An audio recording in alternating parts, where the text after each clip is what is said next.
안녕하세요. 주식 분석가 달수입니다.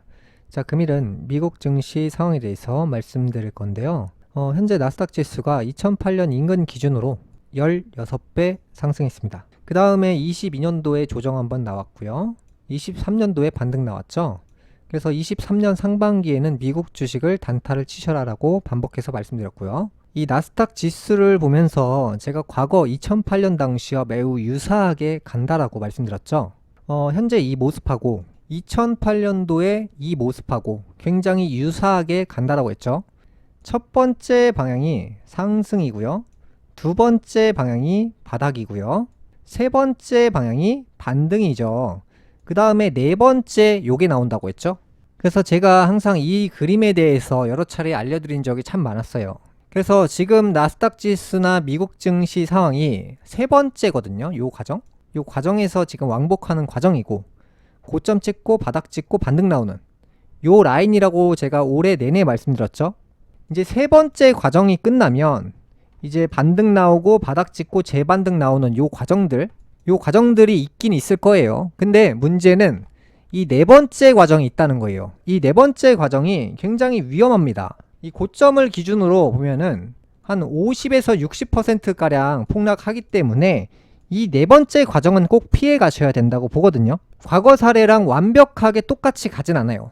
그러니까 다만 참고할 수는 있는 거예요. 한 50% 정도는 참고하시고 50% 정도는 그때와 지금의 상황이 화폐의 양이 다르고 달러의 가격이 다르고 유가의 가격이 다릅니다. 그리고 대통령이 다르잖아요. 완벽하게 그 당시를 참고할 수는 없어요. 지금 같은 경우는 화폐가 거대하게 풀려있는 상황이기 때문에 그걸 기준점으로 시장을 보시면 되고요. 그래서 지금은 세 번째 단계라고 했죠. 네 번째는 폭락이에요. 그런데 지금은 세 번째다. 그래서 여러분들이 지금부터 장기 투자 종목을 고른다라고 생각하시는 분들이 분명히 많을 거예요. 그렇게 생각하시고 들고 가시다가는 폭락을 맞는 거예요. 2000년 닷컴 버블 때 사람들이 장기 투자를 결정했던 시간이 이럴 때 사가지고 기다린 게 아니라 이럴 때 사가지고 나는 미국 주식 장기 투자 할 거야 라고 얘기하면서 70% 80% 폭락을 맞았잖아요. 지금과도 굉장히 유사합니다. 지금부터 장기 투자할 거야. 미국 주식은 영원해.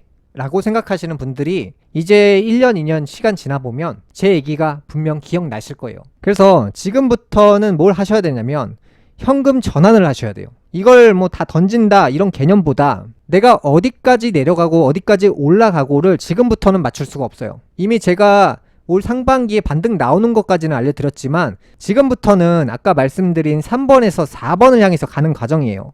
이 3번 과정에서 떨어지고 기술적 반등 좀 나오다가 그 과정이 반복되다가 그 다음에 4번 과정에서 한 번에 무너집니다. 이 반등과 조정과 또 반등이 나올 수도 있죠. 요 과정이 반복되다가 2008년 당시처럼 큰 위기가 올 거예요. 그래서 제가 테슬라 같은 경우도 예전에 파셔야 된다고 누누이 강조해 드렸고, 그 다음에 $100 간다라고 말씀드려서 실제로 $100 갔고요. 테슬라는 장기적으로 $50 간다라고 했어요. 그 다음에 올 상반기 때 제가 요 시기부터는 테슬라 단타로 들어가시라고 했어요. 그래서 실제로 반등 나왔죠. 그 다음에 이때 조정받고 다시 재반등 나왔고요. 이 테슬라는 결국에 이 방향성이 딱 정해 있단 말이죠. 이게 지금 우하향 차트거든요. 멀리 보면 당장을 보면 여기서 요만큼 올라간 거 요걸 맞추려고 하면 단기적으로 차트를 봐야 되고, 장기적으로 봤을 때는 제가 항상 그려드렸던 요 방향이라고 했잖아요. 그래서 요 방향으로 가되 요 빨간 선에서 반등들이 나오긴 해요. 근데 최종점은 요 방향으로 간다는 거예요. 그래서 미국 주식은 지금부터 장기 투자 생각 절대 하시면 안 되고, 단기적으로, 그러니까 몇 달 이내에 대응할 수 있는 포지션 짜셔가지고 매수나 매도를 하시는 쪽으로 하셔야 되고, 최대한 현금 보유를 하시는 쪽이 맞습니다. 미국 주식은 지금부터 굉장히 위험합니다. 몇 가지 이슈에 대해서 말씀드릴 건데요. 제가 올 하반기부터 경기 침체나 주식시장 쇼크에 대해서 전조 증상이 나온다고 했죠. 이전 방송에서 좀 전에 말씀드린 1차 고점이 나오고, 그 다음에 바닥이 나오고, 그 다음에 2차 고점이 나온다고 했죠. 그 다음에 폭락순으로 진행될 확률이 매우 높다라고 제가 작년부터 말씀드렸죠. 그래서 올 상반기 때는 요 그림에 대해서 진짜 많이 말씀드렸어요. 이렇게 갈 것이다. 그래서 실제로 여기까지 왔죠. 미국 같은 경우는 지금 상황이 매우 안 좋습니다. 지난해 자살자 수가 49,000명으로 역대 최다고요. 경제가 어렵다는 증거입니다. 미국 신용 강등이나 지역 은행 신용 강등 등으로 위기가 관찰되면서 안전자산인 비트코인이 최근 들어 4천만 원을 찍었고요. 신용카드 부채 잔액이 2분기에 사상 최대 1,300조 원을 돌파했습니다. 카드 대출 평균 금리가 연간 기준으로 20%를 넘고 있고요. 32년 만에 최고치를 기록하고 있습니다. 빚으로 생활비를 당겨서 쓰고 있어요. 월급보다 지출비가 더 크거든요. 지금 같은 경우에는 물가가 워낙 많이 올랐기 때문에 월급 플러스 대출로 생활하는 사람들이 굉장히 많다고 합니다. 한 달 이상 카드 대금 납부가 연체되는 비율도 1분기에 6.5%였는데 2분기에 7.2%로 상승했습니다. 대표적인 종목들이 위기가 진행 중이고요. 애플 같은 경우는 하락했죠. 테슬라 하락했죠. 엔비디아도 하락했습니다. 미국의 돈풀기로 올해 기업들의 실적이 좋았습니다. 올 초까진 그랬어요.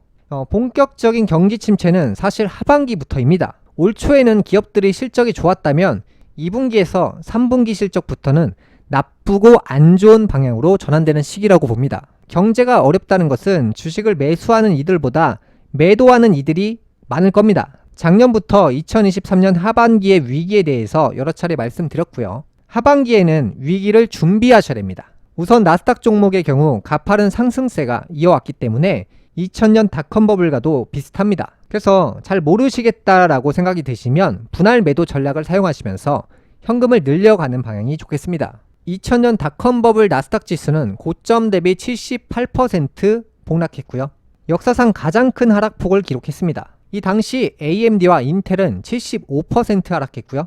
아마존 같은 경우는 95% 하락했습니다. 역사는 반복하고 폭락도 반복합니다. 하반기에 AI 버블, 2차 전지 버블이 시작되었는데 장기 투자는 안 되고요. 팔 준비가 오케이라고 생각됩니다. 달러의 마지막 불꽃쇼가 나오고 있습니다. 뉴욕 증권거래소 규모는 대략 3경원으로 미국 증시가 하락한다는 것은 달러가 상승합니다. 미국 채권 금리가 오르면 달러가 감소하고요. 예를 들어서 3경원 주식시장이 폭락을 해서 1경원이 된다면 2경원이라는 달러가 공중에서 사라지게 됩니다. 달러의 양은 감소하겠죠? 주식시장이 3경원에서 1경원이 된다면 2경원이라는 달러가 증발하게 될 거예요. 달러의 양은 감소하겠죠? 달러 시세는 급등하는 현상을 보일 거예요. 달러 같은 경우는 환전하는 이들이 많아지면 오릅니다. 이후에 투자상품의 시세가 폭락하면 달러는 오르죠. 주식시장이 흐름이 나쁘다고 한다면 달러가 올라갑니다. 주식의 시가총액이 빠진 만큼 달러의 가치는 올라가게 돼 있어요. 그 다음에 달러가 모여있는 곳이 채권시장입니다. 채권 금리가 상승하게 되면 달러 시세는 올라가게 돼 있어요. 그래서 두 가지만 기억하시면 됩니다. 미국 주식이 떨어지게 됐을 때 달러가 올라가고요. 채권 금리가 상승하게 되면 달러 시세가 올라가게 돼 있습니다. 그래서 이제 채권 가치가 떨어지면, 주식의 가치가 떨어지면 달러의 양이 감소하기 때문에 달러가 감소한다는 것은 달러 시세는 올라간다는 거예요. 그 다음에 가장 큰 문제가 국제 유가인데요. 국제 유가의 급등은 그동안 경기 침체를 잠재웠던 부분들이 수면 위로 올라오는 현상들이 나올 거예요. 이제 그동안 잠재웠던 위기들이 국제 유가 급등으로 드러나게 돼 있어요. 농민과 어민들에게는 기름값이 대부분을 차지하는 비용이죠. 식품 가격이 폭등하게 될 거예요. 딸기 농사를 지을 때, 토마토 농사를 지을 때 온도가 굉장히 중요하잖아요. 기름을 많이 쓴단 말이에요. 기름값이 올라가게 됐을 때 식품 가격이 폭등하게 되는 거예요. 식량 대란이 오겠죠. 물고기를 잡으러 가도 배를 끌고 나가잖아요. 그러니까 물건을 생산하면 운송을 하는 것은 화물차죠. 그러니까 운송료도 오르겠죠. 회사를 나갈 때 차를 끌고 나가죠. 그러니까 출퇴근 비용이 상승하겠죠. 그러면 소비는 줄이는데 제품 가격이 오르고 있어요. 제품 가격은 거기서 또 올라가겠죠. 소비량이 대폭 감소하겠죠. 많은 자영업자들이 버티지 못하게 되겠죠. 무엇보다 가장 심각한 문제가 달러와 국제 유가가 동시에 오르는 부분입니다. 국제 유가와 달러가 동시에 올라가게 되면 기름값은 50% 이상 올라가게 돼 있어요. 최근 휘발유 가격이 1,500원대였는데 1,700원대로 급등했죠. 이 와중에 국제 유가와 달러가 동시에 급등을 하는 현상이 나오고 있잖아요. 지금보다 더 빠르게 기름값이 상승하게 된다는 거예요. 그래서 이 하반기에는 여러분들이 이 미국 주식을 참 조심하셔야 되고요. 잘 모르겠다 하시는 분들은 일단 현금을 보유하시는 것도 하나의 방법인데 전부 다 팔기에는 아쉽다고 생각이 드실 거예요. 그러면 최소한의 수량이라도 정리하는 쪽으로 현금을 보유하시는 쪽이 맞습니다. 이제 8월의 쇼크에 대해서 제가 누누이 말씀드렸잖아요. 이 8월의 쇼크는 경신월이라고 위기가 시작되는 달이라는 의미예요. 삼성전자 이재용 회장도 서울대학교에서 이 학문을 전공을 했죠. 그래서 8월이 되면서 많은 일들이 있었잖아요. 뭐 칼부림 사건이 있었고, 미국 신용 강등 사건이 있었고, 미국 은행권 신용 강등 폭격, 대형사도 조준했잖아요.